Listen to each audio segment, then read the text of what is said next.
कुछ अद्भुत चीज़ें कलेक्ट करके लाई हूँ। लौट आई हूँ बेंगलोर से वापस। क्या है ये, वीडियो के अंत में डिटेल में बताऊँगी। तो कुछ चीज़ें जुगाड़ की फ्री की और कुछ थोड़ा सा पैसा खर्च करके लाई हूँ। ये कुछ बीज हैं जो बीजों पर मैंने पूरा एक वीडियो बनाया था। जो पर्पल कलर का जो गुलमोहर है उसके बीज हैं ये मैं लाई हूँ। और ऊटी गई थी तो ऊटी में पाइन कॉर्न मिलते हैं, जहाँ जो चीज़ें थोड़ी सी भी मेरे काम की मिली। आप जब बाहर जाते हैं तो प्रकृति हमें ऐसी बहुत सी चीज़ें गिफ्ट करती है जो हमारे काम की होती हैं। अगर आप थोड़े भी क्रिएटिव हैं तो आपको मुफ्त में बहुत सारी चीज़ें मिल जाएंगी। ये देखिए पाइन कॉर्न। तो ऊटी में एक ऐसी जगह थी, मैं उस झील का नाम भूल गई हूँ, जो ऊटी से 20 किलोमीटर दूर थी। और एक लेक थी जिसका रास्ता बहुत ही खूबसूरत था। घना पाइन का जंगल था, टी एस्टेट थी।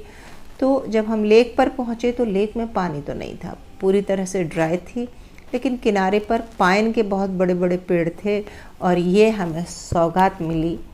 अब हम इसमें अपना कुछ क्रिएटिव माइंड लगाएंगे और अगर यात्रा पे जाते हैं तो कुछ तो ऐसा लाएं जो हमारी स्मृतियाँ, हमारी यादों में रहे हमेशा। मैं तो हमेशा ये कलेक्ट करती हूँ और एक बहुत ही खूबसूरत याद लेकर आई हूँ। आपको दिखेंगे, मैं 3 कॉर्न आपको अभी जब थैले में से निकलेंगे तो आप देखिएगा। ये बिल्कुल अलग है, जो मैंने कलेक्ट किए उससे अलग। और इनसे जुड़ी मेरी याद क्या है कि मैं जहाँ ठहरी थी, जिस हॉलीडे होम में ठहरी थी, वो स्कूल कैंपस के अंदर था। तो एक स्टाफ टीचर थी जो थैले में बहुत सारे कॉर्न लेकर जा रही थी और हम मॉर्निंग वॉक पर निकले थे। तो हमने उनके हाथ में थैला देखा और हमारे मुंह से बस यूं ही अचानक निकला, अरे कितने सुंदर हैं इनके पास।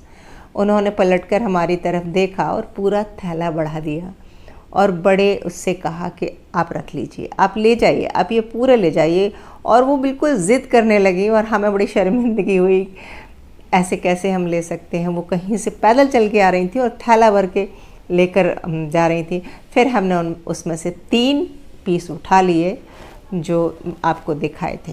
और ये देखिए एक लौकी का, इस तरह से जो लौकी है उसका फ्लावर पॉट बनाया है और इस तरह पाइन कॉर्न रख सकते हैं। ये मैं बेटे के घर में था तो ये मैं वहाँ रख कर आई हूँ और बाकी के सारे मैं टैची में भरकर और बाई प्लेन लेकर आई हूँ ये सामान। ये भी एक पेड़ का जो फूल था उसके बाद जो बीज बने, तो ये बीज का जो सीड पॉट जो है वो खुल गया, बीज तो ज़मीन में झड़ गया। हालांकि मैंने बीज भी कलेक्ट किया है, लेकिन ये बचा हुआ सीड पॉट मुझे इतना अच्छा लगा। मुझे नहीं पता कि ये कितना मजबूत है और कितने साल चलेगा, और मुझे लगता है साल भर भी चल गया तो मेरा काम पूरा हो जाएगा। तो हमने इन्हें डिब्बे में बड़े करीने से पैक कर लिया है और फिर ये डिब्बा अटैची में रखेंगे ताकि दबाव कम पड़े। और फिर इसको एज इट इज़ हम किसी भी गुलदस्ते में अगर सजाएंगे तो बहुत अच्छा लगेगा। आपने अभी सजा हुआ देख ही लिया जो लौकी का जो खोल था। मतलब इसका पॉट भी अगर नेचुरल हो, जैसे लौकी के तो मेरे पास बहुत हैं पहले ही से, मैंने आपको बताया है। तो कुछ करेंगे बाद में मिलके। और ये पाइन कॉर्न तो मैं बहुत ही कितनी सारी मात्रा में लाई है। और ये 3 बोई हैं जो बड़े, जिनसे मेरी बहुत सारी याद जुड़ी है और मैं उन टीचर को कभी नहीं भूलूंगी। उन्होंने हमारी भावना को समझा और एकदम से उन्होंने एक पल भी नहीं सोचा। और अगर यही कोई महानगर होता तो महानगर का व्यक्ति इसको सेल करने की कोशिश करता। और वो पहाड़ी लोग थे और उन्होंने हमें हमारी भावना समझी और हमें गिफ्ट करने का सोचा। तो आपको ये कैसा लग रहा है ये फूल? नाम में इसमें से पाइन कॉर्न का नाम मुझे पता है, इसका तो मैं नाम नहीं जानती। जब ये फूलता है तो पर्पल कलर का फूल इसमें खिलता है और ये बेटे की कॉलोनी में ही लगे हुए थे। तो देखो घर आके हमने अब उतार लिए हैं और अब आप वो चीज़ जिसका मैं कह रही थी कि मैं अंत में बताऊंगी, अद्भुत है ये भी। और इसके लिए पैसे खर्च किए मैंने नहीं, बेटे ने ला के रखा मेरे लिए। 2 लाया था, एक उसने अपने घर के दरवाजे पे लगाया था। ये तोरण है।